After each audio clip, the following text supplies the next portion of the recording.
In this video we're going to be talking about the differences between perimeter, area, and volume. They do have some similarities, but they're also very different. Perimeter is the length around the outside of an object. So if this were my, let's say it's a garden, and I need to put fencing or a border around that garden. And those are two things that would be with perimeter. If you're looking at fencing, or if you're looking at border on a bulletin board or a frame, that's going to be your perimeter. And I put rim because if you think about the rim of a cup or the rim of a basketball goal, that's the outside part of the basketball goal. So we're looking for the outside here. Now sometimes you might just have two of the sides labeled. That doesn't mean that I only have to add the two sides together. I still have to add all the way around. But I know that the opposite sides of a rectangle are the same. So this would be 23 inches and this would be 12 inches. So now I can just add all the way around. 23 plus 23 plus 12 plus 12. 3 and 3 is 6, 6 and 2 is 8, 8 and 2 is 10. So I'm just adding all of that up, 2, 4, 6, 7, and this would be, the perimeter would be 70 inches. So if I was putting a fence or a border around that garden, I would need 70 inches of material, whatever material I'm using. Now area is different because area is the inside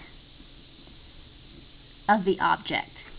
We talked about arrays at the beginning of the year. And arrays, when we talked about arrays, we were talking about that with multiplication. And last year when you did area, all you had to do was count the squares. But this year you might not have squares. For example, you might have a problem that says that someone wanted to lay tile in their kitchen. And their kitchen was 14 feet by 8 feet long. I guess that's a pretty small kitchen. But they wanted to lay tile. How much tile do they need? So tile on a floor goes on the inside. It covers the inside, not just the perimeter, not just the outside, but the full inside. So I'm going to Lowe's and I want to figure out how much tile I need. So I'm going to figure out, in this array I had a 2 by 3 array, and if I multiply those two together, I have 6 squares. I can do the same thing here. 14 times 8 is 112 square feet. And the reason we use square feet is because I could still think about this as having 8 rows of squares, 14 columns of squares. So there would be 112 of those squares that are a foot by a foot long inside of that object. Area has to do with two-dimensional objects. Those two dimensions are length, that I'm going to show with L, and width, that I'm going to show with the letter W. So to find the area, I multiply the length times the width. Now in volume, now area had to do with 2D, now volume has to do with the inside of a three-dimensional object. So it's similar to area because they both find the inside, and they also both use multiplication to find. Volume and area both use multiplication to solve. Area multiplies length times width. Volume multiplies length times width times height. So, for example, if I had a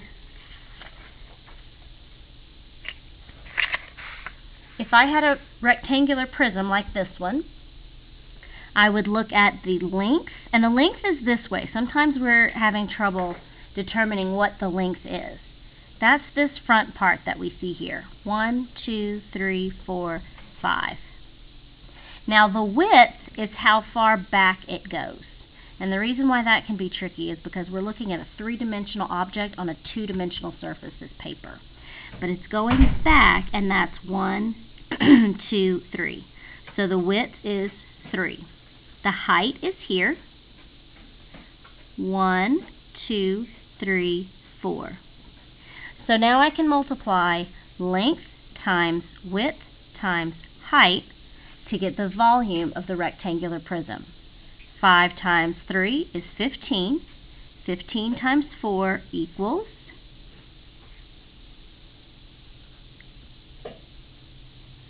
40 plus 20 is 60 square units. If I counted all of these squares, it would add up to 60. But the reason I'm not counting them is because I can't see them all, and I might miss one if I'm counting. So I know that if I multiply length times width times height, that's going to give me my answer. My length here is 4, my width is 4, and my height is 4. So 4 times 4 times 4. 4 times 4 is 16. 16 times 4 is 64 square units. Now there were a couple of really good problems that we've worked on lately that had to do with perimeter and area. One was this one. Mrs. Webb is putting new carpet in her office. Her office is 15 feet by 15 feet. How many square feet of carpet does she need to cover the entire office? So if we draw a picture of her office and show 15 feet by 15 feet, we know that we're multiplying 15 times 15, which is 150 plus 75, 225 square feet of carpet. So now she knows that when she goes to Lowe's or Home Depot to buy her carpeting, she can get 225 square feet to cover her office. That's finding the area, because carpet goes all on the inside. This one, on the other hand, Ms. Coyle is buying border to go around the bulletin board in her classroom. Now border is going to be perimeter.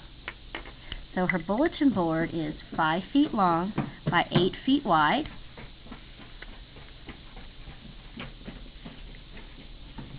And we're adding all the way around, so I need 5 feet here and 8 feet here. How many feet of border does she need? 5 plus 5 is 10. 8 plus 8 is 16. So she needs 26 feet of border. And this I thought was also a really good problem. This one is a little different. It's telling me that the area is 36 square centimeters. So the area is already given.